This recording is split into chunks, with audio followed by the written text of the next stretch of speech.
Hello guys, स्वागत है आप सभी का आपका अपने यूट्यूब चैनल एनएसएन क्लासेस पर। फ्रेंड्स, पिछले वीडियो में हमने इन चारों आंदोलनों को कंप्लीट कर लिया था, ठीक है। जिसमें से हमने सरदारी आंदोलन को पढ़ लिया है, सफाहोड़ आंदोलन को भी पढ़ लिया है, खरवार और मुंडा आंदोलन को भी हमने पढ़ लिया था, ठीक है। आज हम पढ़ने वाले हैं क्या, तो ताना या टाना भगत आंदोलन और हरि बाबा आंदोलन, ठीक है। तो टाना भगत आंदोलन की जो शुरुआत है वो कब होती है, 1914 में। फ्रेंड्स, जब ये पूरा टॉपिक जब कंप्लीट हो जाएगा तो उसके बाद हम पढ़ेंगे क्या, तो 1857 की क्रांति, ठीक है। 1857 की क्रांति, ठीक है। तो इसका जो इफेक्ट झारखंड में पड़ता है वो हम देखेंगे, ठीक है। लेकिन ये टॉपिक कंप्लीट होगा उसके बाद। तो शुरुआत करते हैं हम टाना भगत आंदोलन से, ठीक है। तो टाना भगत आंदोलन जो है माना जाता है क्या कि ये बिरसा आंदोलन का है, क्या था, तो विस्तार था, ठीक है।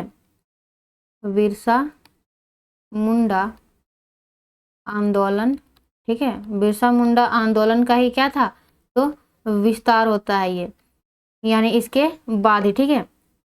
तो ये यहाँ पे जो हम लोग देख रहे हैं कि टाना या ताना, ठीक है, इसका मतलब क्या होता है, तो जो क्षेत्रीय भाषा है उसमें हम लोग क्या जानते हैं, टाना का मतलब होता है या तो खींचना, खींचना, या अगर खोटा में जैसे कि बात कोई करते हैं तो उसको क्या बोलते हैं, टानना, टानना या तो फिर खींचना, ठीक है।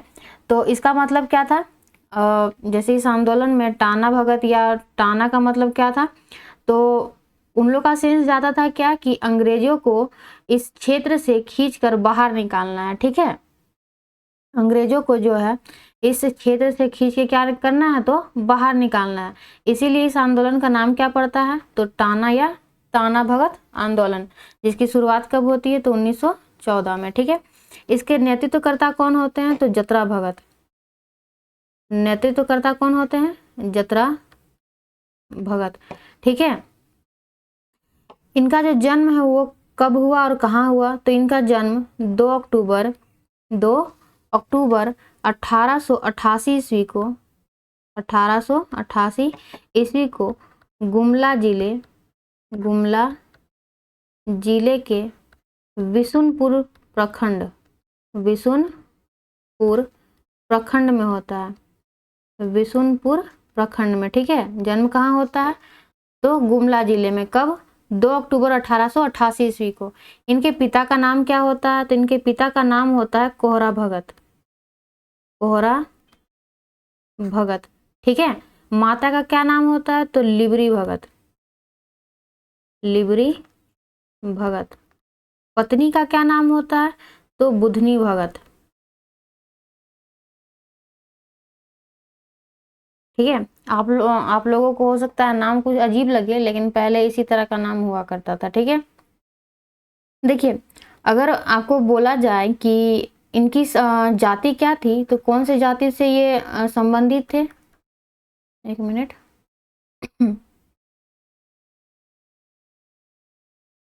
कौन से जाति से ये संबंधित थे, तो उरांव जाति से, ठीक है। संबंधित जाति लिख लीजिए, या संबंधित जनजाति, ठीक है। तो उरांव जनजाति से, जैसे यहाँ पे मैंने लिखा है कि नेतृत्वकर्ता जतरा भगत थे, लेकिन इनको ज्ञान की जब प्राप्ति होती है उसके बाद ही इनका नाम जतरा भगत होता है। पहले इनका नाम क्या होता है, तो जतरा उरांव, क्या होता है, जतरा उरांव, ठीक है। देखिए, ये जो आंदोलन था वो, इसका मुख्य उद्देश्य क्या होता है, तो स्वशासन की स्थापना करना। मुख्य उद्देश्य क्या होता है, स्वशासन की स्थापना करना, ठीक है। स्वशासन का मतलब क्या, अपना राज। स्वशासन का मतलब अपना राज, यानी कि जो ब्रिटिशर्स थे उनको यहाँ से भगा के क्या करना है, तो उनके शासन को हटाना है और अपना राज चलाना है, ठीक है। तो बहुत सारे आंदोलन का जो कारण है वो एक ही है, ठीक है। तो देखिए फ्रेंड्स, जैसे कहा जाता है क्या कि जब जतरा भगत जो है वो ज्ञान की प्राप्ति के लिए क्या करते हैं, उनके एक प्रशिक्षक होते हैं जिनका नाम होता है तुरिया भगत। क्या नाम होता है, तुरिया भगत, ठीक है। उनसे वो क्या कहते हैं कि जो ओझा सोखा जो होता है ना, जो झाड़ फूक करता है, वो सब की क्या करते हैं, वो उसे प्रशिक्षण लेते रहते हैं, लेकिन अचानक उन्हें क्या होती है कि ज्ञान की प्राप्ति होती है, और ज्ञान की प्राप्ति के बाद वो क्या सोचते हैं कि अब आंदोलन हमें करना चाहिए अंग्रेजों के खिलाफ, ताकि हम अपनी स्थिति को सुधार सकें। ठीक है, मैं यहाँ पे से लिख देती हूँ कि 1914 का टाइम होता है, 1914 का। ठीक है, जब वो क्या करते हैं तो तुरिया भगत से क्या करते हैं, वो ज्ञान की प्राप्ति कह सकते हैं क्या कि एक प्रशिक्षक के तौर पे वो क्या कर रहे थे, उनको शिक्षित कर रहे थे। ठीक है, तो ये जो तुरिया भगत थे ये जतरा उरांव को, एक मिनट, जतरा उरांव को क्या करते हैं तो ओझा या सोखा कह सकते हैं, ओझा सोखा की क्या करते हैं तो इन्हें ज्ञान देते हैं। ठीक है, लेकिन होता क्या है कि इन्हें ज्ञान की प्राप्ति होती है कि अब हमें जो है मतलब बंद के नहीं रहना है, अब हमें विरोध करना है किनका, अंग्रेजों का, उनके शासन का। ठीक है, तो वो क्या करते हैं, आंदोलन को शुरू कर देते हैं। ठीक, कब शुरू करते हैं तो 21 अप्रैल को, 21 अप्रैल 1900, एक मिनट, 21 अप्रैल 1914 को वो क्या करते हैं तो आंदोलन की शुरुआत कर देते हैं। ठीक है, जब जो है जतरा उरांव को जो है ज्ञान की प्राप्ति हो जाती है, एक मिनट, जब जतरा उरांव को जो है, जतरा उरांव को जो है जब ज्ञान की प्राप्ति हो जाती है तो इनका नाम क्या हो जाता है, जतरा भगत, जतरा भगत। ठीक है, और उसके बाद ये क्या करते हैं, आंदोलन की शुरुआत करते हैं कब तो 21 मार्च 1914 को। ठीक है, इस आंदोलन को करने के लिए क्या रीजन क्या होता है तो टाना भगत आंदोलन के जो नेतृत्वकर्ता होते हैं, नेतृत्वकर्ता यानी कि जतरा भगत तथा इसके अनुयायी अपने गिरी हुई स्थिति को उन्नत अवस्था में यानी कि विकास की ओर लाने के लिए इस आंदोलन को क्या करते हैं तो इसकी शुरुआत करते हैं। ठीक है, टाना भगत आंदोलन जो होता है एक प्रकार का संस्कृतिकरण आंदोलन था, यानी कि अपनी जो प्रथाओं को, अपनी प्रथाओं या अपनी संस्कृति को वापस लाना था। ठीक है, जो अंग्रेजों ने बर्बाद कर दी थी। ठीक है, क्योंकि इस आंदोलन में जतरा भगत के द्वारा, एक मिनट, टाना भगत आंदोलन एक प्रकार का संस्कृतिकरण आंदोलन था। ठीक है, क्योंकि इस आंदोलन में जतरा भगत के द्वारा विभिन्न उपदेश दिए गए थे। मैंने अभी क्या कहा आपको कि एक प्रकार का यह संस्कृतिकरण आंदोलन हुआ करता था। क्यों, ताकि रीजन क्या बना कि जो टाना भगत के जो अनुयायी थे वो क्या चाहते थे कि अपनी प्रथाओं को वो क्या करे, अपनी प्रथाओं को वापस लाए और अपनी संस्कृति को फिर से बनाए रखें, जो अंग्रेजों ने उसे बर्बाद कर दिया है। ठीक है, तो कुछ कुछ जो उपदेश दिए गए थे वो क्या थे तो पहला क्या था तो केवल उरांव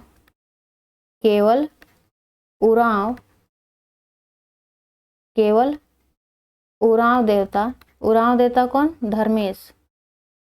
उरांव देवता धर्मेश। ठीक है, उरांव देवता धर्मेश की उपासना की जाए। ठीक है, देखिए उरांव के जो देवता होते हैं उन्हें क्या कहा जाता है, धर्मेश। पहले हमने क्या पढ़ा तो पहले मुंडाओं के देवता को हमने पढ़ा जिसे क्या कहा जाता था, सिंह बोंगा। तो वो भी क्या करते थे, एकेश्वरवाद को बल देते थे। ठीक है, वो क्या करते थे तो एकेश्वरवाद को बल देते थे। अभी हमने जो पहले पढ़ा और भी जनजातियों में वो क्या करते थे, एक ही देवता को मानते थे। उसी प्रकार यहाँ पे भी जो उरांव जनजातियों द्वारा है जो केवल एक ही देवता को माना जाए, जो क्या नाम से जाना जाता है उसे, धर्मेश। ठीक है, अगला जो उपदेश दिया गया क्या तो पशु बलि, मांस तथा शराब ये सब खाने पीने पर प्रतिबंध लगाया गया। ठीक है, पशुओं की जो बलि होती थी, पशु बलि, मांस खाने तथा शराब पीने पर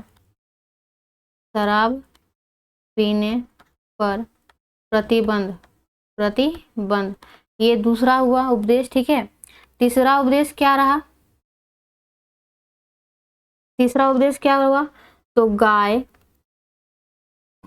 गाय और बैल पवित्र हैं।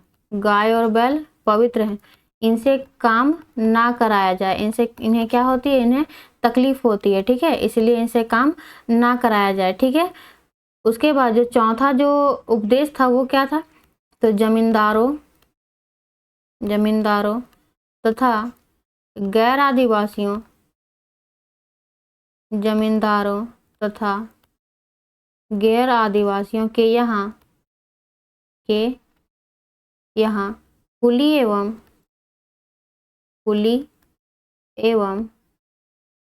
मजदूरों के रूप में काम ना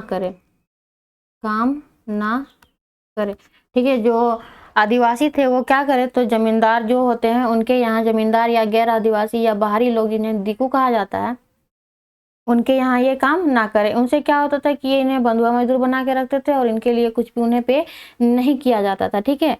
धीरे धीरे करते करते यह जो आंदोलन है वो बहुत ही ज्यादा फैल जाता है, उग्र रूप ले लेता है। आंदोलन क्या होता है, बहुत ही ज्यादा फैलने लगता है, ठीक है। और यह पूरे क्या होता है कि उरांव क्षेत्र में फैल जाता है। आंदोलन जो है वो पूरे उरांव क्षेत्र में क्या होता है, तो फैल जाता है, ठीक है। फैलने के बाद जैसे ये धीरे धीरे फैलते चला जाता है, तो उरांव जो रहते हैं वो खेती भी करना बंद कर देते हैं। जो उरांव जो लोग होते हैं वो क्या करते हैं, तो खेती भी करना बंद कर देते हैं, क्योंकि इनका मानना क्या था कि गाय और बैलों के द्वारा अगर खेतों को जोता जाता है तो उससे क्या होती है, उन्हें तकलीफ होती है, ठीक है। और उसके बाद एक रीजन तो हुआ क्या कि खेती बंद कर दिया गया। उसके बाद जमींदारों और आदिवासियों के यहाँ काम भी करने के लिए क्या कर दिया गया, जैसे मैंने यहाँ पे बताया ना आपको कि जमींदार और गैर आदिवासियों के यहाँ कुली और मजदूरों के रूप में काम ना करे। तो यही रीजन क्या बन गया, तो आंदोलन ये सब बढ़ता चला गया, ठीक है। तो जब काम करना ये सब बंद कर दिया गया तो जो गैर आदिवासी थे और जो जमींदार थे उन्हें दिक्कतें होने लगी, ठीक है। तो जब आंदोलन धीरे धीरे जब बढ़ता चला जाता है तो 1916 में क्या किया जाता है कि जतरा भगत को 1916 में जतरा भगत और उसके 7 अनुयायी को क्या कर लिया जाता है, गिरफ्तार कर लिया जाता है कि आंदोलन को ये क्या कर रहे हैं, और भी उपद्रव बना रहे हैं, ठीक है। और अगर मान लीजिए छोटा छोटा जो माइनर चीज है, जैसे कि खेती ना करना, किसी के यहाँ काम नहीं करना, तो खेती ना करने से क्या होगा कि अनाज की उत्पत्ति तो होगी नहीं, तो लोग खाएंगे क्या, ठीक है। और ये सब पार्ट होता है किसका, आंदोलन का, ठीक है। तो अगर आंदोलन बढ़ता जा रहा है तो जो अंग्रेज थे वो क्या करते हैं, यानी जो ब्रिटिशर्स होते हैं वो क्या करते हैं, 1916 में जतरा भगत और उसके 7 अनुयायियों को क्या करते हैं, गिरफ्तार कर लेते हैं, ठीक है। लेकिन गिरफ्तार करने के बाद कुछ दिनों के बाद जो है उन्हें वापस छोड़ दिया जाता है, लेकिन एक कंडीशन पे, क्या कि वो अपने सिद्धांतों का जो है वो प्रचार प्रसार नहीं करेंगे, ठीक है। उन्हें छोड़ तो दिया गया, लेकिन हुआ क्या कि जेल में मिली प्रताड़ना की वजह से 2 महीने के भीतर ही क्या हो जाती है, तो जतरा भगत की मृत्यु हो जाती है। जब गिरफ्तार कर लिया जाता है उसके बाद कुछ दिनों में ही एक कुछ शर्त थी, क्या कि अपने ये सिद्धांतों का प्रचार प्रसार नहीं करेंगे, क्योंकि यही सिद्धांतों की वजह से क्या हुआ था, आंदोलन जो है उग्र रूप ले लेता था, ठीक है। तो छोड़ तो दिया गया, लेकिन जेल में उन्हें बहुत ही ज्यादा प्रताड़ित किया गया था, ठीक है। तो इसके वजह से 2 महीने के भीतर ही जतरा भगत की क्या हो जाती है, मृत्यु होने के बाद भी आंदोलन क्या होता है, चलते रहता है। आंदोलन क्या होता है, ये जारी रहता है, ठीक है, आंदोलन जारी रहता है। जतरा भगत की मृत्यु के बाद इस आंदोलन का नेतृत्व करने वाला कोई नहीं होता, एक लीडर तो चाहिए ना नेतृत्व करने के लिए। अतः जतरा भगत के अनुयायियों ने जर्मन कैसर बाबा, इसे आप याद रखिएगा, ठीक है, जर्मन कैसर बाबा, ठीक है। जो जतरा भगत के जो अनुयायी होते हैं उन्होंने कल्पना की, क्या कि जर्मन कैसर बाबा की कल्पना की और इस आंदोलन को आगे बढ़ाया। जैसे अभी हम लोग जानते हैं क्या, जैसे कि हम लोग बोलते हैं ना कि भारत माता बोलते हैं कि नहीं बोलते हैं हम लोग, लेकिन कोई तो नहीं जानता है कि भारत माता दिखती कैसी है।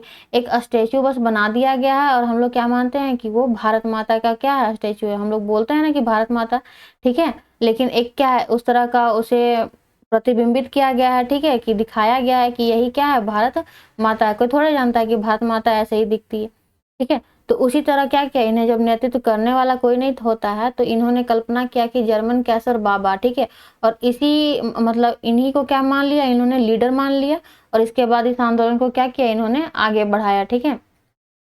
तो जो आंदोलन तो बढ़ता जा रहा था ना, तो आंदोलन का जो प्रचार है या प्रचार प्रसार अलग अलग क्षेत्रों में भी देखने को मिलता है, ठीक है।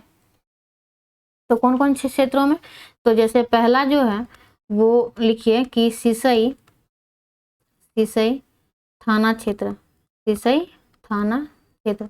तो यहाँ से आंदोलन करने के लिए नेतृत्व किसने किया, तो देवमानिया भगत ने, देवमानिया भगत। कौन से क्षेत्र से, सिसई थाना क्षेत्र, ठीक है। दूसरा मांडर क्षेत्र, मांडर क्षेत्र, ठीक है। मांडर क्षेत्र से कौन थे, तो शिबू भगत, शिबू भगत मांडर क्षेत्र से, ठीक है। तीसरा घाघरा क्षेत्र, घाघरा क्षेत्र, घाघरा क्षेत्र से कौन थे, बलराम भगत, बलराम भगत। चौथा विशुनपुर, विशुनपुर थाना क्षेत्र, विशुनपुर थाना क्षेत्र, यहाँ से कौन थे, तो भिखू भगत, भिखू भगत, ठीक है। देखिए इसमें से एक जो ये शिबू भगत आते हैं, इनका थोड़ा सा कुछ एक इम्पोर्टेंट रोल हो जाता है, कैसे बता देते हैं, ठीक है। एक्चुअल में होता क्या है कि जो ताना भगत जो होते हैं, ताना भगत के जो अनुयायी होते हैं वो फॉलो करते हैं गांधी जी को, गांधी जी को क्या करते थे, ये फॉलो करते थे, ठीक है, महात्मा गांधी को फॉलो करते थे और उन्हीं के जैसा क्या थे, ये शाकाहारी थे, शाकाहारी और सादगी जीवन बिताते थे, ठीक है, सादगी जीवन, ठीक है। तो शिबू भगत ने क्या किया, जैसे ये लोग क्या थे, शाकाहारी थे, ठीक है। तो शिबू भगत क्या करते हैं कि जो ताना भगत के जो अनुयायी होते हैं उन्हें क्या करते हैं, ये मांस खाने के लिए, जो क्या बोलते हैं कि मांस खाने की इन्हें अनुमति दे देते हैं, ठीक है, कि आप मांस भी खा सकते हैं। तो हुआ क्या कि ये जो ताना भगत के जो अनुयायी होते हैं ये दो कैटेगरी में बढ़ जाते हैं, एक बढ़ जाता है किसमें, तो एक हो जाता है आपका अरुआ भगत, अरुआ भगत, ठीक है, और एक बन जाते हैं आपके जुलाहा भगत, जुलाहा भगत। जो अरुआ भगत होते थे ये केवल अरुआ चावल खाते थे, अरुआ चावल, अरुआ चावल आप लोग समझ में तो आता होगा, जो व्हाइट कलर रहता है, ठीक है। और जुलाहा भगत वो कौन बन गए, तो ये मांसाहारी बन गए, ठीक है, जो मांस खाते थे, ठीक है। तो ये शिबू भगत का कहना था क्या कि आप मांस भी खा सकते हैं, ठीक है। तो ऐसा थोड़े है कि जो मतलब जो मांस नहीं खाते हैं वो लोग इनके कहने पे मांस अगर खाने लगे, तो इसी कंडीशन में क्या होता है कि ये जो ताना भगत के जो अनुयायी होते हैं वो दो हिस्सों में बढ़ जाते हैं और एक बन जाता है क्या आपका अरुआ भगत और एक जुलाहा भगत। अरुआ भगत जो होते थे वो क्या खाते थे, तो अरुआ चावल, और जुलाहा भगत क्या खाते थे, तो वो मांसाहारी होते थे, ठीक है। चलिए आगे चलते हैं। जब ये क्षेत्र तो आपको दिख गया कि कहाँ कहाँ पे किस प्रकार का मतलब विद्रोह होता है, विद्रोह नहीं कह सकते, एक प्रकार का सुधारवादी आंदोलन हुआ करता था ये, ठीक है, कौन कौन से क्षेत्रों में हुआ, ठीक है। आगे जो है ताना भगतों ने पलामू के राजा के समक्ष 4 सूत्री मांगे रखी, ठीक है। जो ताना भगत के जो अनुयायी होते हैं वो क्या करते हैं, तो पलामू के राजा के समक्ष 4 सूत्री मांगे रखती है, लेकिन इन मांगों को क्या कर दिया गया, ठुकरा दिया जाता है। वो मांगे क्या थी, तो उन्हें स्वशासन प्रदान किया जाए, राजा का पद समाप्त कर दिया जाए, भूमि कर समाप्त किया जाए और समानता की स्थापना की जाए, ठीक है। लेकिन इन मांगों को क्या कर दिया जाता है, ठुकरा दिया जाता है, ठीक है। जब ठुकरा दिया जाता है तो स्थिति और भी क्या होती है, तो वो बिगड़ जाती है, स्थिति क्या होती है, बिगड़ जाती है। और आंदोलन का विस्तार होते होते यह आंदोलन कहाँ तक पहुंच जाता है, सुरगुजा क्षेत्र जो छत्तीसगढ़ की ओर है, ठीक है, ठीक है, छत्तीसगढ़ की ओर है। तो मान लीजिए कि इनकी मांगे नहीं मानी जाती है तो स्थिति तो बिगड़ गई और यह आंदोलन कहाँ तक पहुंच जाता है, छत्तीसगढ़ की ओर। मार्च 1919 में, मार्च 1919 ईस्वी में छोटा नागपुर प्रमंडल में ताना भगत आंदोलन से जुड़े शिबू भगत, देविया भगत, सिंहा भगत, माया भगत और सुकरा भगत को क्या कर लिया जाता है, तो इन्हें गिरफ्तार कर लिया जाता है, गिरफ्तार करके इन्हें सजा दी जाती है, गिरफ्तार करके इन्हें सजा दी जाती है, ठीक है। और दिसंबर 1919 में तूरिया भगत एवं जीतू भगत के नेतृत्व में चौकीदार टैक्स एवं जमींदारों को मालगुजारी ना देने का आदेश आरंभ किया गया।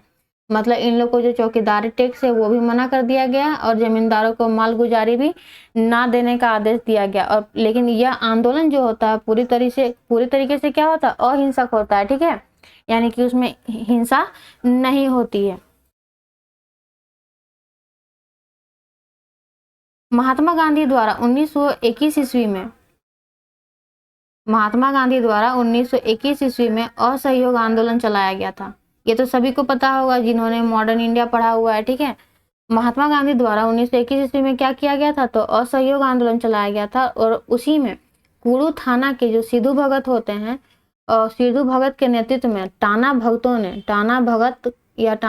के जो टाना भगत के जो अनुयायी होते हैं वो पहली बार भारतीय स्वतंत्रता आंदोलन में क्या हुए थे, शामिल हुए थे, ठीक है।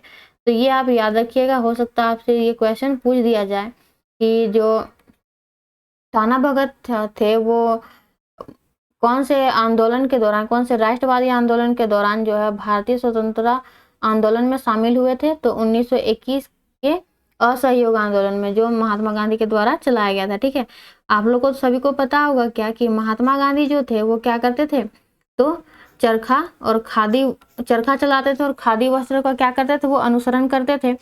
तो महात्मा गांधी से प्रभावित होकर जो टाना भगत होते हैं वे सभी क्या करते हैं, तो चरखा और खादी वस्त्रों को पहनना प्रारंभ करते हैं, चरखा चलाते हैं, ठीक है। आपको अभी भी ये चीज देखने को मिलेगा क्या कि जो उरांव जो जनजाति होती है अभी भी खादी वस्त्रों को ही धारण करती है, ठीक है। उसके बाद टाना भगत के अनुयायी जो होते हैं महात्मा गांधी के सबसे प्रिय अनुयायियों में से एक थे, क्योंकि महात्मा गांधी को क्या करते थे, तो फॉलो करते थे।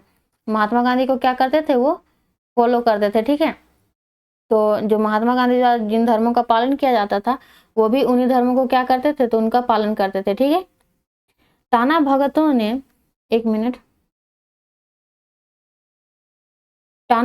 ने कांग्रेस के 1922 के गया अधिवेशन तथा 1923 के नागपुर अधिवेशन में भी भाग लिया था। ये भी क्या है, तो आपके लिए इम्पोर्टेंट है, ठीक है। एग्जाम में आपको पूछ दिया जाएगा कि टाना भगतों ने कौन से अधिवेशन में भाग लिया, तो 2 अधिवेशन कौन कौन से, तो कांग्रेस के 1922 के गया अधिवेशन और 1923 के नागपुर अधिवेशन में, ठीक है। यह आंदोलन विशुद्ध गांधीवादी तरीके से लड़ा गया था और यह पहला आदिवासी और अहिंसक आंदोलन था, ठीक है। ये पहला आदिवासी और अहिंसक आंदोलन था, ठीक है।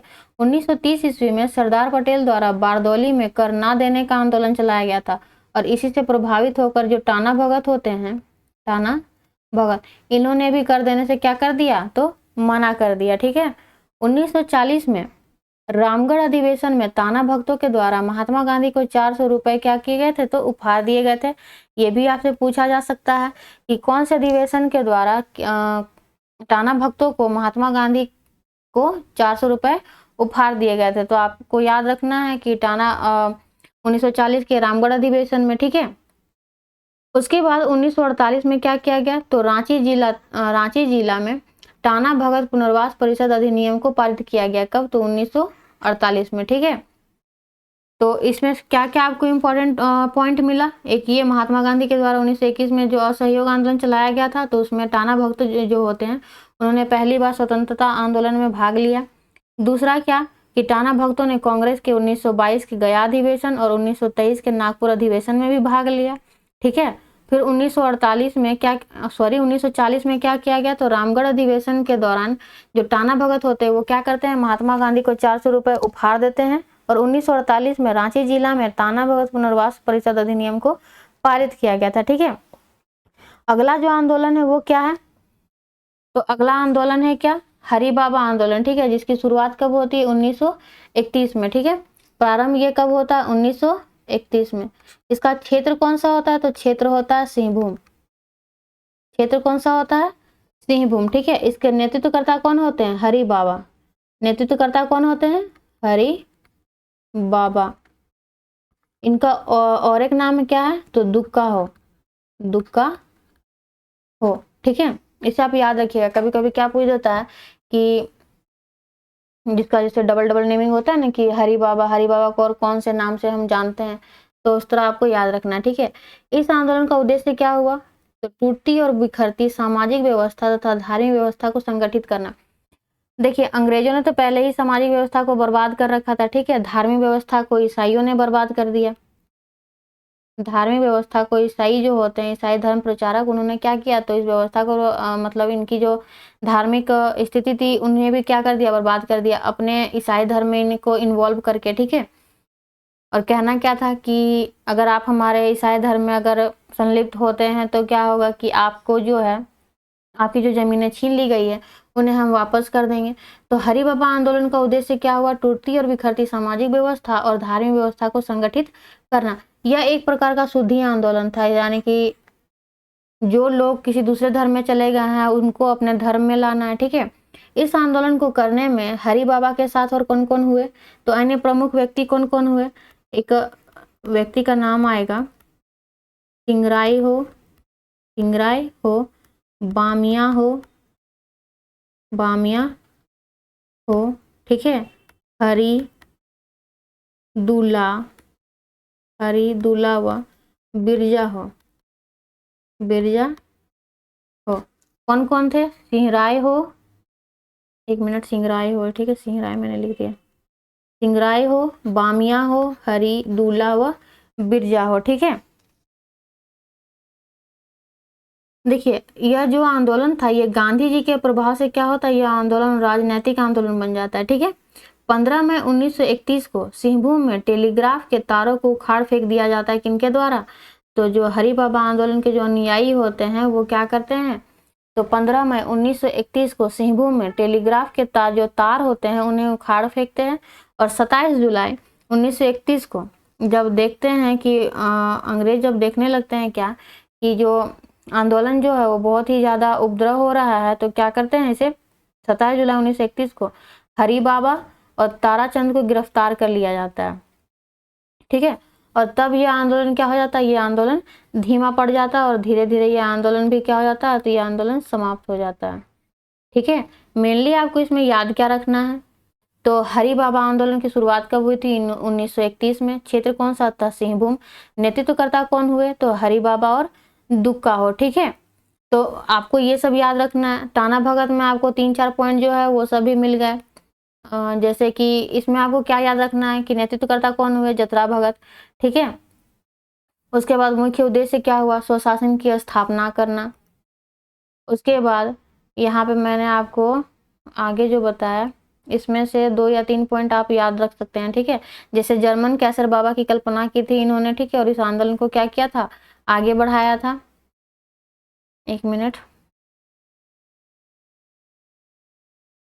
जैसे मैंने आपको यहाँ पे 2-3 पॉइंट बताया